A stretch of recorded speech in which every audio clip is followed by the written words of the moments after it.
राष्ट्रोन्नति के पथ पर नित्य प्रेरणा। एक दिन, एक पृष्ठ, एक विचार। श्री गुरुजी समग्र 12 खंडों का संक्षिप्त रूप भारतीय विचार साधना पुणे द्वारा प्रकाशित किया गया है।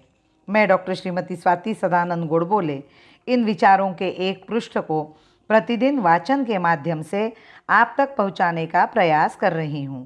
यह प्रकाशित विचार हमें प्रतिदिन प्रेरणा देते रहेंगे। आज दिनांक 25 मार्च का विचार, आद्य शंकराचार्य का आदर्श। हम सब हिंदू हैं।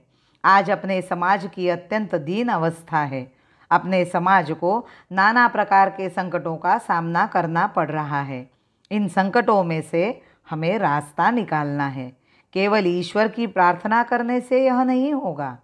हमें अपने समाज में संगठित शक्ति निर्माण कर उसके बल पर सारी दुनिया को अपने पराक्रम पौरुष का परिचय देना है। इसके लिए हमें अथक परिश्रम करना पड़ेगा। अपने आद्य सरसंघ चालक बचपन से ही सोचा करते थे कि हम हिंदू इस विशाल देश के स्वामी होकर भी मुट्ठी भर विदेशी लोगों के गुलाम क्यों बने। संघ स्थापना के पूर्व उन्होंने विभिन्न आंदोलनों और संस्थाओं में भाग लिया था।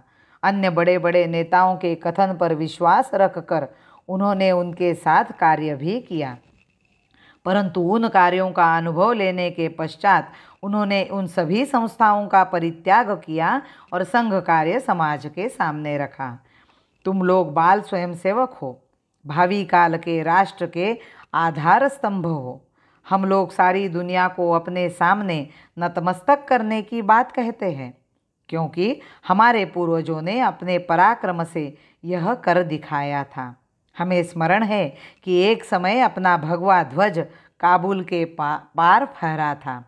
इस छोटी आयु में भी तुम देश कार्य कर सकते हो। अपने इतिहास के एक श्रेष्ठ महापुरुष शंकराचार्य ने 8 वर्ष की आयु में ही अपने लक्ष्य और कर्तव्य के बारे में विचार किया था। उस समय की परिस्थिति अत्यंत विकट थी। आज के समान उस समय यातायात के साधन नहीं थे। इधर उधर घने जंगल थे जिनमें हिंस्र पशु, लुटेरे और हत्यारे संचार करते थे। शंकराचार्य अकेले थे और उनके विचारों का विरोध करने वाले असंख्य लोग थे। ऐसी अत्यंत प्रतिकूल परिस्थिति में भी शंकराचार्य ने जीवन के शेष 24 वर्षों तक पूरे भारतवर्ष की पैदल यात्रा विभिन्न संकटों का सामना करते हुए की। अनेक विद्वान पंडितों को अपने विचारों के अनुकूल कर उन्हें अपना शिष्य बनाया। आजकल लोग कहते हैं कि अपना देश बहुत विशाल है, इसमें अनेक भेद है, इसलिए संपूर्ण देश का विचार न करते हुए हमें प्रांतों का ही विचार करना चाहिए। वे ऐसा इसलिए कहते हैं क्योंकि उन्हें शंकराचार्य के समय का विस्मरण हो गया है। 8 वर्ष की आयु के स्वयंसेवकों को संघ में बाल स्वयंसेवक कहा जाता है। वे अपने सामने शंकराचार्य के बचपन में किए गए दृढ़ निश्चय तथा उसके बाद उनके द्वारा किए गए अभूतपूर्व कार्य का आदर्श रखें। धर्म हमारा जग में अभिनव अक्षय है, अविनाशी है। धर्म हमारा जग में अभिनव अक्षय है, अविनाशी है। इसी कड़ी से जुड़े हुए हम, इसी कड़ी से जुड़े हुए हम। युग से भारतवासी है, युग से भारतवासी है। भारत माता की जय। वंदे मातरम।